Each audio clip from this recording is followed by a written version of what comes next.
कुंतुम फी रैबिम मिम्मा नज़्ज़लना अला अब्दिना फ़ातू बिसूरतिम मिन मिस्लिहि वदऊ शुहदाअकुम मिन दूनिल्लाहि इन कुंतुम सादिक़ीन फ़इन लम तफ़अलू वलन तफ़अलू फत्तक़ुन नार अल्लती वक़ूदुहा अन्नास वल हिजारह उइद्दत लिल काफ़िरीन सदक़ल्लाहु मौलाना अज़ीम व बल्लगना रसूलुहुन नबियुल अमीनुल करीम व नहनु अला ज़ालिका लमिन शाहिदीन व शाकिरीन वल्हम्दुलिल्लाहि रब्बिल आलमीन। आइए सबसे पहले अपने आका मौला ताजदार मदीना सल्लल्लाहु तआला अलैहि वसल्लम की बारगाह बेकसपनाह में दुरूद शरीफ का नजराना पेश करें। पढ़ें बावाज़ बुलंद अल्लाहुम्मा सल्लि अला सय्यिदिना मुहम्मदिन व अला आलि सय्यिदिना मुहम्मदिन व अस्हाबि सय्यिदिना मुहम्मदिन व बारिक व सल्लिम अलैहि। हज़रात गिरामी,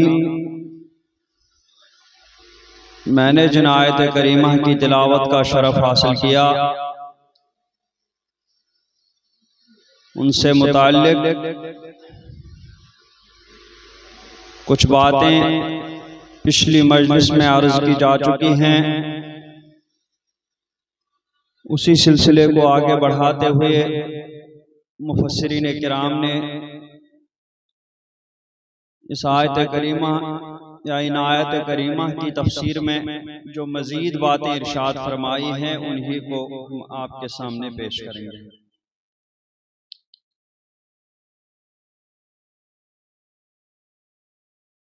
अल्लाह तबारक व तआला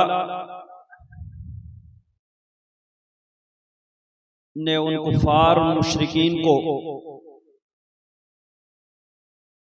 जो कुरान पाक के बारे में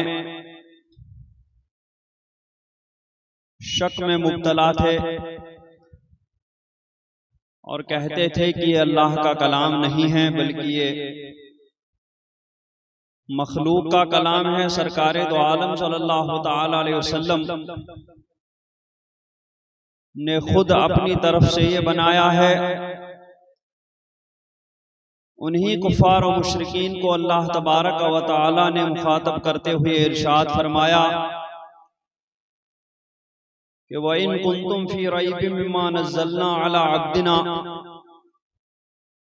कि अगर तुम्हें कुछ शक हो उसमें जो हमने अपने उन खास बंदे पर उतारा तो फातू बिसूरतिम मिन मिस्लिही, तो इस जैसी एक सूरत तो ले आओ। क्योंकि अगर ये अल्लाह का कलाम नहीं है, मखलूक का कलाम है, तो तुम भी मखलूक हो, तुम भी फसीह हो बलीग हो, तुम भी अरबी जानने वाले हो, तुम भी फसीह हो बलीग शेर कहते हो, फसीह हो बलीग कलाम कहते हो। तो अगर तुम्हें लगता है कि यह कुरान पाक भी अल्लाह रब्बुल इज्जत का उतारा हुआ कलाम नहीं है बल्कि ये सरकार दो आलम सल्लल्लाहु अलैहि वसल्लम ने खुद बनाया है, ये खुद मखलूक है, तो तुम भी इस जैसी एक छोटी सी सूरत लेकर के आओ। इससे पहले उन्हें बताया गया कि इस जैसी एक किताब तुम भी लेकर के आओ। फिर उसके बाद और थोड़ा कम कर दिया गया, कहा इस जैसी 10 सूरतें लेकर के आओ। उससे भी जब आजिज हो गए तो फिर आखिरी चैलेंज किया गया कि इस जैसी एक छोटी सी सूरत ले आओ कि जिसमें इसी तरह की फसाहत और बलागत हो। ये चैलेंज जो इनको किया गया, ये एक तो कुरान पाक के कलाम इलाही होने पर दलालत करता है, दूसरा कि जब कुरान पाक का कलाम इलाही होना साबित हो जाएगा तो साथ ही सरकार दो आलम सल्लल्लाहु अलैहि वसल्लम का रसूल होना भी साबित हो जाएगा, क्योंकि यह कलाम खुद सरकार दो आलम सल्लल्लाहु अलैहि वसल्लम लेकर तशरीफ लाए। तो ये कुरान पाक और सरकारे दो आलम सल्लल्लाहु अलैहि वसल्लम दोनों के अल्लाह रब्बुल इज्जत की जानिब से भेजे हुए होने पर बहुत बड़ी दलील है।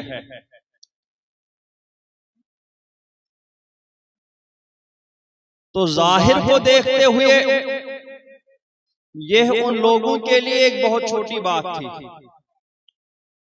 3 सत्र का कलाम लाना था जो बिल्कुल कुरान पाक के कलाम के मुकाबिल होता। ये बहुत आसान सूरत थी उन लोगों को अपना शक व शुबहा दूर करने के लिए, लेकिन उन लोगों ने इस रास्ते को नहीं अपनाया। सारे फुसहा बुलगा मिलकर के एक छोटी सी सूरत लेकर के आते तो उसी वक्त दूध का दूध होता, पानी का पानी हो जाता। लेकिन उन लोगों ने उस तरीके को इख्तियार नहीं किया, क्योंकि उन्हें कुरान पाक की हक्कानियत मालूम थी। वो सिर्फ लोगों को ईमान से रोकने के लिए शक व शुबहे का इजहार और लोगों को शक व शुबहे में मुब्तला करने की कोशिश करते थे, वरना उन्हें खुद कुरान पाक की फसाहत और बलागत का अंदाजा था और वो जानते थे कि इस जैसा कलाम कोई ला नहीं सकता है, क्योंकि वो समझते थे, शेर को भी वो अच्छी तरह समझते थे, इल्मे शेर कि शायरी क्या होती है, शायरी को देख करके समझते थे कुरान पाक शायरी भी नहीं। जादू कहानत सबको वो बखूबी जानते थे और सबको जान करके वो कुरान पाक के बारे में कहते थे कि ये उनमें से किसी जुमरे में नहीं आता। तो उन्हें बताया गया फातू बिसूरत मिन मिस्लिही, इस जैसी एक छोटी सी सूरत ले आओ। लेकिन इस जैसी छोटी सूरत ना लाए, इस आसान रास्ते को ना अपनाया, बल्कि जान देने के लिए तैयार हो गए, अपना माल सब कुछ कुर्बान करने के लिए तैयार हो गए, बड़ी बड़ी जंगें तो खड़ी कर दी, लेकिन इस जैसी एक छोटी सी सूरत नहीं लाई। हालांकि अगर वो ऐसा करते तो एक जान भी नहीं जाती, लेकिन उन्हें पता था कि हम ऐसा कर नहीं सकते, इसलिए उन लोगों ने मैदान जंग में तो आना गवारा किया, लेकिन इस जैसी एक आयत करीमा भी ना ला सके। फातू बिसूरत मिन मिस्लिही, इस जैसी एक छोटी सूरत ले आओ। ये एक तफसीर के मुताबिक है कि जिसमें मिन मिस्लिही का माना इस जैसी एक छोटी सी सूरत, हू ज़मीर कुरान पाक की तरफ लौट रही है कि कुरान पाक जैसी एक छोटी सी सूरत ले आओ। और दूसरी तफसीर भी उलमाए किराम ने नकल फरमाई है कि हू ज़मीर सरकारे दो आलम सल्लल्लाहु ताला अलैहि वसल्लम की जानिब लौट रही है। तो अब मतलब होगा फातू बिसूरत मिन मिस्लिही, कि सरकार के जैसे किसी बंदे की जानिब से इस जैसी एक छोटी सी सूरत पेश कर लो। सरकार के जैसे से मुराद यहाँ पर यह है कि जिन्होंने किसी दरसगाह में ना पढ़ा, कि जिस आदमी ने किसी उस्ताद के सामने ना बैठ करके ना पढ़ा, जिस शख्स ने किसी लाइब्रेरी में जाकर के ना पढ़ा हो, जिस शख्स ने किसी उस्ताद के पास जाकर के ना सीखा हो, जो शख्स उलमा की सोहबत में ना बैठा हो, जिस शख्स ने कभी किताब ना उठाई हो, ऐसे उम्मी कोई तरफ से तुम कह दो एक छोटी सी सूरत लेकर के आओ। क्योंकि सरकारे दो आलम सल्लल्लाहु ताला अलैहि वसल्लम ने किसी उस्ताद के पास जाकर के नहीं पढ़ा था, किसी आलिम के पास जाकर के नहीं सीखा था, न वहां अरब में कोई इल्मी माहौल था कि माहौल का असर पड़ जाता, न किसी लाइब्रेरी में जाकर के किताबें खंगाली थी, न ही कलम पकड़ करके कभी लिखना सीखा था। किसी भी इंसान से, किसी भी मखलूक से सरकार ने नहीं सीखा था, और बगैर किसी मखलूक से सीखे सरकार सल्लल्लाहु ताला अलैहि वसल्लम ने जब कुरान पाक पेश किया तो ये खुद ही एक मौजज़ा था कि बगैर सीखे सिखाए, बगैर पढ़े पढ़ाए किसी मखलूक के सामने बगैर जानू या अदब तह करे।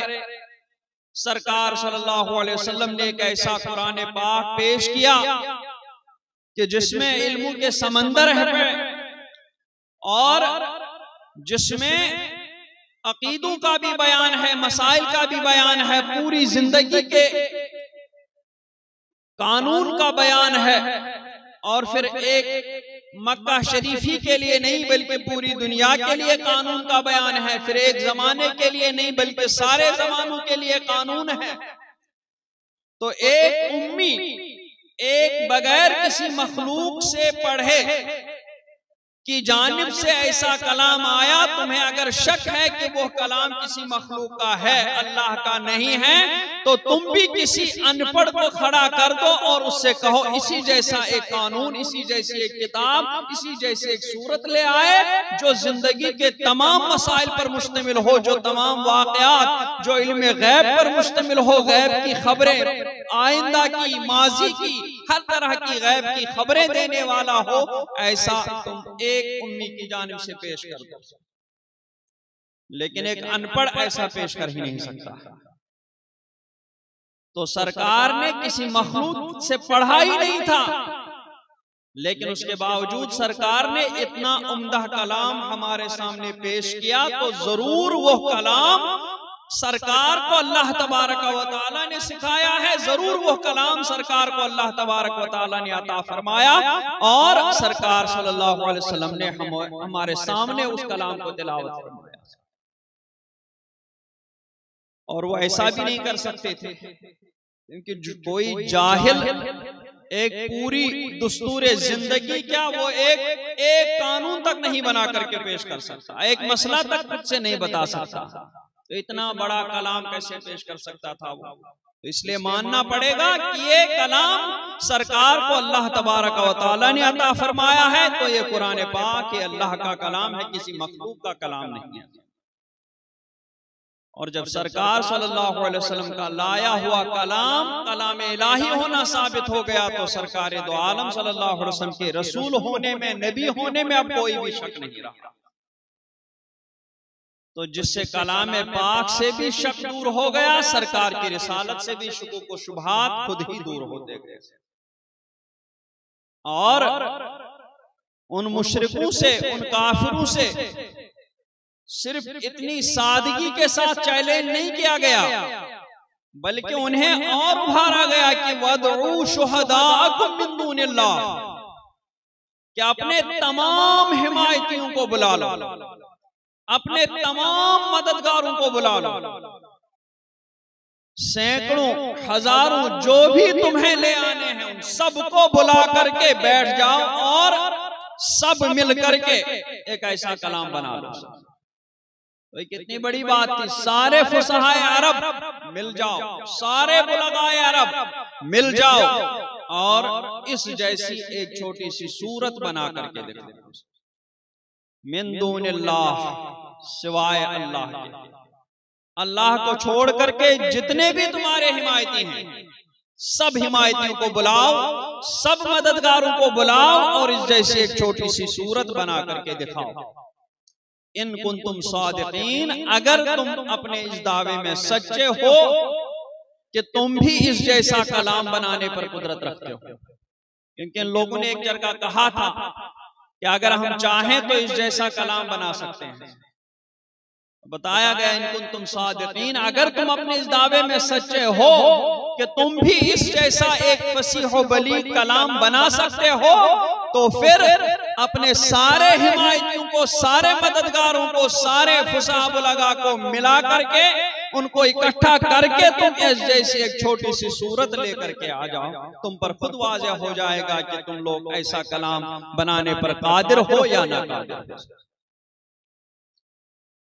अब ये कुरान पाक ने उनको आजिज कर दिया, वो इस जैसी एक छोटी सी सूरत नहीं ला सके। उलमाए किराम फरमाते हैं कि उनको किस चीज ने आजिज कर दिया? क्या कुरान पाक की फसाहत और बलागत ने उन्हें आजिज कर दिया? कि वो कुरान पाक जैसा फसीह व बलीग कलाम, जैसा मुरत्तब कलाम नहीं ला सकते, इस चीज ने उनको आजिज कर दिया। या फिर कुरान पाक में जो गैब की खबरें हैं, माजी के अंबिया किराम के बारे में, उम्मतों के बारे में, या फिर आने वाले कल के बारे में, कयामत के बारे में, कयामत की निशानियों के बारे में जो इसमें गैब की खबरें, या फिर कयामत के बाद जन्नत और जहन्नम के बारे में जो इसकी गैब की खबरें हैं, उन गैब की खबरों ने उनको आजिज कर दिया। यानी वजह एजाज क्या है? कुरान पाक की फसाहत और बलागत और हुस्न तरतीब है, या फिर कुरान पाक का गैब की खबरें देना और हिकमत और मवाइज वगैरह, ये सब मौजज़ा है। इन सब चीजों ने उनको आजिज कर दिया।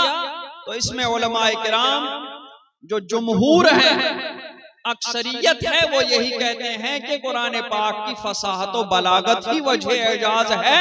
यानी अरबों की फसाहत और बलागत ही के मुकाबिल में कुरान पाक जैसा फसीह बलीग कलाम ला करके उसी फसाहत और बलागत से उनको चैलेंज किया गया कि अगर तुम अपने आप को बहुत बड़ा फसीह बलीग समझते हो, अगर तुम समझते हो कि तुम भी जैसा एक कलाम लाने पर कादिर हो, ऐसा कलाम बनाने पर कादिर हो, तो फिर इस जैसी एक छोटी सी सूरत ला के दिखाओ कि जिसमें बिल्कुल ऐसी फसाहत और बलागत हो जैसी फसाहत और बलागत उस छोटी सी सूरत में मौजूद है, कुरान पाक में मौजूद है। तो फसाहत और बलागत से वो आजिज रह गए कुरान पाक जैसा लाने में। फ़इल्लम तफ़अलू, फिर बता भी दिया गया कि अगर तुम ऐसा ना कर सको, यानी अगर तुम कुरान पाक जैसी किताब बनाने पर कुदरत ना पाओ, वलन तफ़अलू, और साथ ही बताया गया ताकीद के साथ, और तुम ऐसा हरगिज नहीं कर पाओगे। ये भी साथ ही बता दिया गया कि तुम चाहे कुछ भी करो, इस जैसा एक कलाम लाने पर तुम कुदरत नहीं पाओगे, क्योंकि ये अल्लाह का कलाम है। मखलूक से कैसे हो सकता है कि वो इस जैसा कलाम लेकर के आए? हुरूफ तुम्हारे पास है, अल्फाज तुम्हारे पास है, सारी चीजें यानी जो भी कलाम के लिए जरूरी हैं वो सारी चीजें तुम्हें मुहैया है, लेकिन तुम उस जैसा कलाम नहीं ला सकते हो। जिस तरीके से इस कायनात में इंसान जिन चीजों से बना है, जानवर जिन चीजों से बने हैं, कोई बाहर से तो आता नहीं है। इसी दुनिया में हमारे सामने सारी चीजें मुहैया हैं। मिट्टी है, पानी है, आग है, हवा है और सारी चीजें। हम बहुत अच्छे अच्छे चीजें बना रहे हैं, लेकिन मच्छर का एक पर भी नहीं हम बना सकते। क्यों? इसलिए कि वो अल्लाह का बनाया हुआ। मच्छर का एक पर अगर कट जाए और हम चाहें कि उसी जैसा एक पर बना करके उसको जोड़ दे, तो उस जैसा पर हम बना नहीं सकते हैं, क्योंकि वो अल्लाह का बनाया हुआ पर। हम टांगे भी जोड़ लेते हैं, हाथ भी जोड़ लेते हैं, दांत भी जोड़ लेते हैं, लेकिन नुमाया फर्क रहता है कि ये आर्टिफिशियल है और वो नेचुरल है, एक कुदरती है और एक मखलूक का बनाया हुआ। इस हाथ और उस हाथ के दरमियान वाज़ेह फर्क नजर आता है। तो जब आम चीजों में ये बात है, तो इसी तरीके से अल्फाज, हुरूफ, सब मादा तुम्हें मुहैया है, उसी से मिलकर के ये कलाम इलाही भी बना है। सारी चीजें तुम्हारे पास हैं। अगर तुम समझते हो कि तुम इस जैसा कलाम ला सको तो देख लो, ला करके तुम बना करके तो देखो। वलन तफ़अलू, लेकिन हरगिज तुम ऐसा नहीं बना सकोगे, क्योंकि फिर अल्लाह की बनाई हुई चीज और मखलूक की बनाई हुई चीज के दरमियान कोई फर्क नहीं रह जाएगा। और जब तुम ऐसा हरगिज नहीं कर सकोगे, ऐसी चीज, ऐसा कलाम हरगिज नहीं बना सकोगे, तो फत्तकुन नार अल्लती वक़ूदुहा अन्नास, तो उस आग से डरो, उस आग से डरो, अल्लती वक़ूदुहा अन्नास, कि जिसके ईंधन इंसान है, वल हिजारा, और पत्थर है। उस आग से डरो।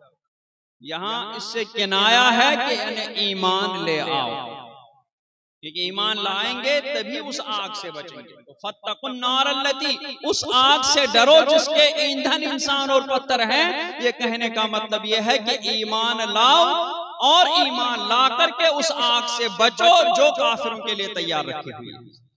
उइद्दतिल काफिरीन, जो काफिरों के लिए तैयार की गई है। वक़ूदुहन नास वल हिजारा, ये भी दुनियावी आग नहीं है ये कि जिसके ईंधन लकड़ी हैं, बल्कि ये वो आग है कि जिसमें इंसान और पत्थर जल रहे होंगे। उसके ईंधन इंसान और पत्थर होंगे। पत्थरों से बाज लोगों ने मुराद दिया गंधक का पत्थर, क्योंकि उसमें बहुत अलग तरह की आग होती है, धुआं होता है, गर्मी होती है, हरारत है, बदबू है, गाढ़ापन है। इसलिए बाज लोगों ने फरमाया कि यहाँ आग से मुराद, हिजारह से मुराद यहाँ पर गंधक का पत्थर है। और बाज उलमा फरमाते हैं कि नहीं, जिन बुतों की वो इबादत करते थे, जिन बुतों को वो अल्लाह के साथ शरीक करते थे, उन्हीं बुतों को जहन्नम में डाल करके उन्हीं से आग रोशन करके उसी के जरिए उन्हें तकलीफ दी जाएगी, ताकि उन्हें जिस्मानी तौर पर भी तकलीफ हो जाए, जिस्मानी तौर पर भी उन्हें दर्द पहुंचे और रूहानी तौर पर भी उन्हें हसरत हो जाए, रूहानी तौर पर भी उन्हें तकलीफ हो जाए कि बताओ, जिन पत्थरों को हम इस उम्मीद से पूछते थे कि कयामत के दिन ये हमें छुटकारा दिला देंगे, ये हमें नजात दिलाएंगे, ये हमारी सिफारिश करेंगे, ये हमें बचाएंगे, ये हमारी मदद करेंगे, उन्हीं पत्थरों, उन्हीं बुतों के जरिए आग हमें इतनी तकलीफ पहुंचाई जा रही है। तो उन्हें साथ ही साथ यानी जिस्मानी दर्द के अलावा रूहानी दर्द भी होगा, क्योंकि उन्हें रूहानी तौर पर भी हसरत होगी, तकलीफ होगी, और वो दोनों तरह से तकलीफ में मुब्तला होंगे। इसलिए फरमाया कि हिजारह से मुराद वही बुत हैं जो पत्थरों के बने हुए रहते थे, वही आग में जला दिए जाएंगे और उसी गर्मी में वो लोग तपा दिए जाएंगे। फरमाया गया फत्तकुन नार अल्लती वक़ूदुहन नास वल हिजारा, कि उस आग से डरो जिसके ईंधन इंसान और पत्थर हैं। उइद्दतिल काफिरीन, जो तैयार रखी है काफिरों के लिए, यानी वो बन चुकी है। जन्नत भी बन चुकी है, जहन्नम भी बन चुका, दोनों तैयार है। जन्नत अपने लोगों का इंतजार कर रही है कि आ जाओगे तो मैं तुम्हें हर तरह की नियामत से माला माल कर दूं, और जहन्नम अपने लोगों का इंतजार कर रहे हैं, आ तो जाओ, मैं दिखा दूंगी तुम्हें कि दर्द कैसा होता है।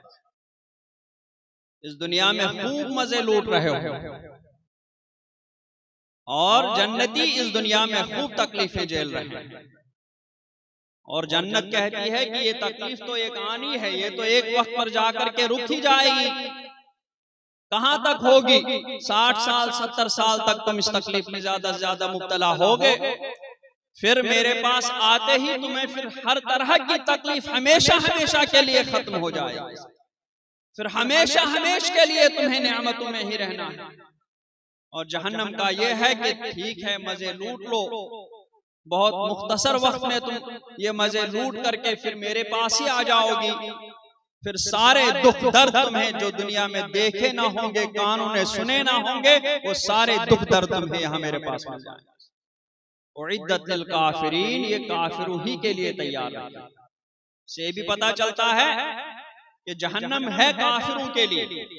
तो अगर कोई मूमिन गुनहगार वक्ती तौर पर जाएगा भी, तो वो सिर्फ इसलिए जाएगा कि उसके अंदर जो गुनाहों की आलाइश हुई है, गुनाहों की आलूदगी, गुनाहों की सियाही जो उसके बदन पर लगी है, तो उसको उसी तरह आग में डाल करके वो सियाही दूर कर दी जाएगी और फिर साफ सुथरा करके जन्नत में डाल दिया जाएगा। जिस तरीके से सोने को आग में डाला जाता है खोटापन दूर करने के लिए, और फिर खरा सोना बाहर निकाला जाता है, उसी तरीके से उन्हें गुनाहों की सियाही धोने के लिए आग में डाला जाएगा। और उसके बाद जब वो पाक व साफ होंगे, अल्लाह चाहेगा तो उनको वहां से निकाला जाएगा, क्योंकि वो उनके लिए तैयार नहीं की गई है, बल्कि वो जहन्नमियों के लिए तैयार की गई है, काफिरों के लिए तैयार की गई है, जो हमेशा उसमें रहेंगे।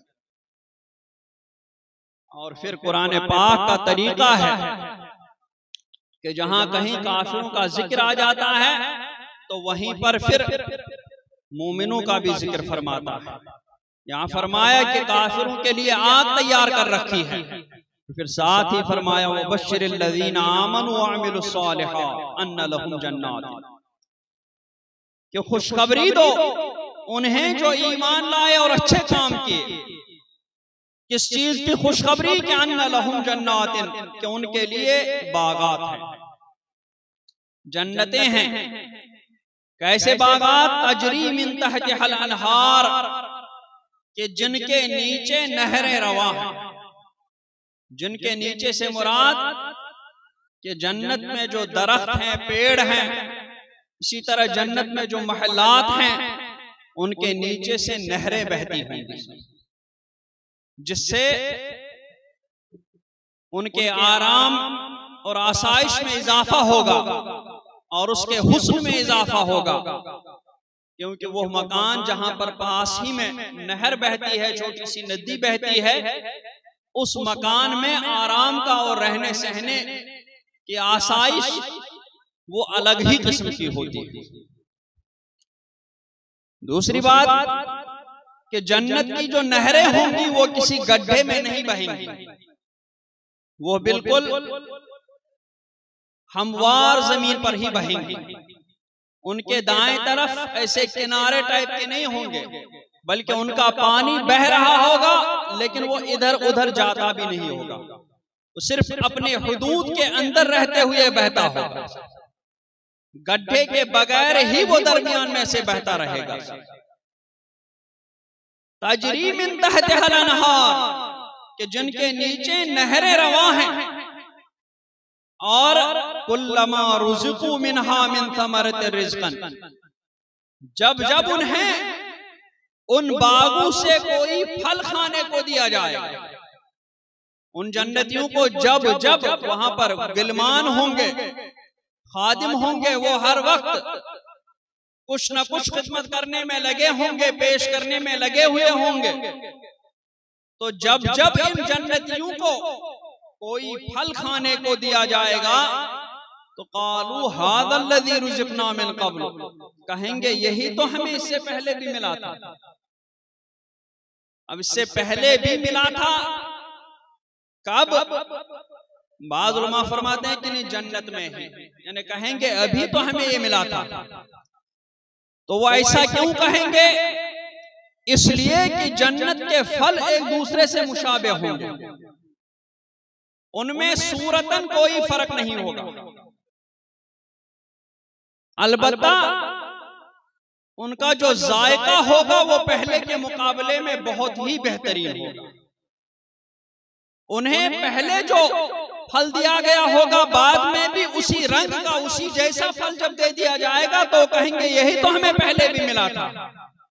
तो उनको कहा जाएगा कि ये खाओ, जब तुम खा लोगे तो तुम्हें पता चलेगा कि इसका जायका पहले के जायके से कितना बेहतर है। और बाज़ उलमा फरमाते हैं कि नहीं, इससे पहले से मुराद यानी इससे पहले दुनिया में यही हमें फल मिलते थे, क्योंकि जो दुनियावी फलों की शक्ल सूरत होगी वही शक्ल सूरत जन्नतों के फलों की भी होगी।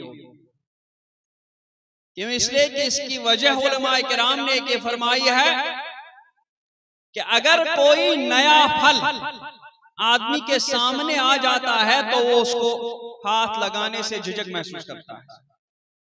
हम यहाँ, हमारे यहाँ जो फल राइज हैं, वो फल जब हमारे सामने आ जाते हैं तो हम चूंकि उन फलों से मानूस होते हैं तो हम बिला झिझक हाथ बढ़ा करके उनको खाने लगते हैं।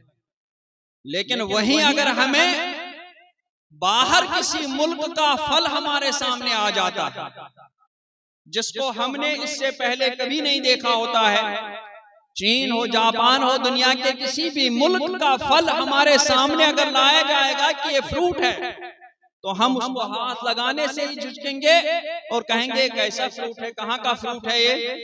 बताया जाएगा फला मुल्क का है, तो हम उसको पहली मर्तबा में खाने से कतराएंगे, क्योंकि हम उससे मानूस नहीं है, हम उससे भागेंगे और उन्हीं फलों की तरफ हाथ बढ़ाएंगे जिन फलों से हम मानूस हैं, जिनको हम रोजाना इस्तेमाल करते हैं, जिनको हमारे यहाँ रवाज है। उन्हीं फलों को हम हाथ लगाएंगे, उन्हीं फलों को हम वापस ले लेंगे। तो इसीलिए फरमाया इससे पहले इन्हें दुनिया में जो फल हमें दिए गए। तो हजरत इब्न अब्बास रज़ी अल्लाह तबारक व तआला अन्हु की भी एक रिवायत है, फरमाते हैं कि जन्नत में इन फलों का नाम होगा, बाकी जायका ऐसा होगा कि जो कभी यहाँ आशे ख्याल में भी नहीं आया होगा, ऐसा उस फल का जायका होगा जन्नती फल का। ये केला भी वही होगा, संतरा भी होगा, सेब भी होंगे, लेकिन ये नाम का सेब होगा, वरना इस दुनिया के सेब और उस जन्नत के सेब में कोई मुकाबला नहीं। यहाँ के केले और वहां के केले में कोई मुकाबला नहीं, सिर्फ नाम होगा कि ये केला है और उसका जायका कभी यहाँ ख्याल में भी नहीं गुजरा होगा, इतना बेहतरीन जायका वहां के फलों का रहेगा। तो कहेंगे कि यही तो हमें पहले भी दिया गया। और इसी तरह उलमाए किराम ने एक बात और बताई है कि अगर वहां के फल बिल्कुल ही मुख्तलिफ हों, शक्ल सूरत में भी इन दुनिया के फलों के मुकाबले में, यहां अगर ये सब फल चलते हैं, वहां कोई और फल अगर चले, तो ये बात जहन में आ सकती है कि अगर ये पेड़ दुनिया में होता तो दुनिया में भी इस पेड़ से यही फल उगता और ये फल हमें दुनिया में भी मिल सकते थे। तो ऐसा ख्याल किसी के जहन में आ सकता था कि ये फल अगर दुनिया में होता तो दुनिया में भी इस फल का यही जायका होता, इसमें जन्नत के फल की कोई खुसूसियत नजर नहीं आती। तो इसीलिए फरमाया कि इससे पहले दुनिया में तो जब वो केला जो दुनिया में खा चुका होगा, वो संतरा, वो खरबूज, तरबूज, जो फल दुनिया में खाए होंगे, जब वो जन्नत में भी फल देखेंगे और उनका जायका बिल्कुल जबरदस्त निराला पाएंगे, तब उन्हें दुनिया के फलों और जन्नती फलों के दरमियान इम्तियाज बखूबी वाज़ेह हो जाएगा कि ये फल खाने को तो दुनिया में भी मिलते थे, लेकिन दुनिया में इनका जो जायका था, उस जायका का इस जायके के साथ कोई मुकाबला ही नहीं होगा। ये तभी वाज़ेह हो जाएगा जब जन्नत के फलों का नाम भी इन्हीं दुनियावी फलों के नाम पर होगा, तब वो सवाल किसी के जहन में ही नहीं आएगा कि अगर ये फल दुनिया में होता तो दुनिया में भी इसका जायका वैसा ही होता। तो जन्नत के फलों की खुसूसियत वाज़ेह नहीं हो जाती अगर ऐसा न किया जाता। और अल्लाह तबारक व तआला फरमाता है वउतू बिही मुतशाबिहा, ऐसा वो इसलिए कहेंगे कि उन्हें मिलते जुलते फल खाने को दिए जाएंगे, जो सूरतन मिलते जुलते होंगे, लेकिन जायके में बिल्कुल ही एक दूसरे से मुख्तलिफ होंगे। बाद वाले का जायका पहले वाले के जायके के मुकाबले में बहुत ज्यादा अच्छा होगा।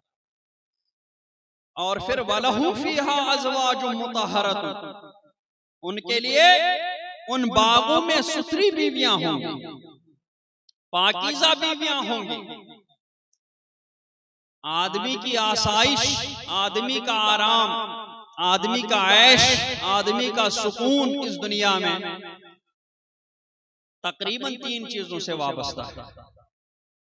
एक तो ये कि रहने सहने के लिए अच्छी जगह उसको मिल जाए, अच्छा मकान मिल जाए। दूसरा ये कि खाने पीने के लिए अच्छी चीज मिल जाए, और तीसरा ये कि निकाह के लिए अच्छी बीवी मिल जाए।